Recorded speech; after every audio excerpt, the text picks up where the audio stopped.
Ako'y taus-puso pong nagpapasalamat sa natatanging pagtitiwala na ipinagkaloob ninyo sa akin at sa pagkakataong makapaglingkod bilang isang senador ng ating bansa.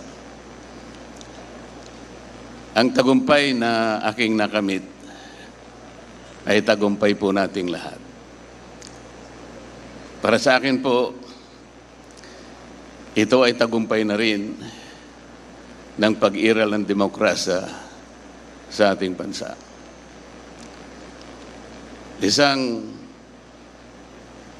panibagong yugto na nangangailangan ng nagkakaisang pagkilos para sa kabutihan ng ating bansa.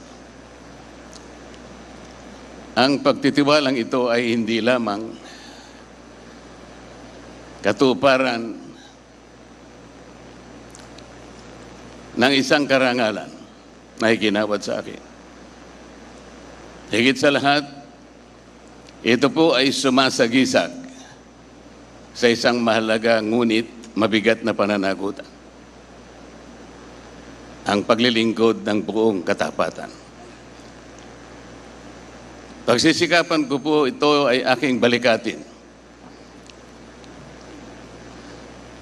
hanggang sa aking mapatunayan sa inyong lahat na ako po ay karapat-dapat sa iginawad ninyong pagtitiwala. Ang kailangan po natin ngayon ay pagtutulungan, hindi hidwaan. Ang kailangan po natin ay hindi paligsahan ng akusasyon, kung hindi paghanap at pagtuklas ng mabisang pamamaraan tungo sa kaunlaran.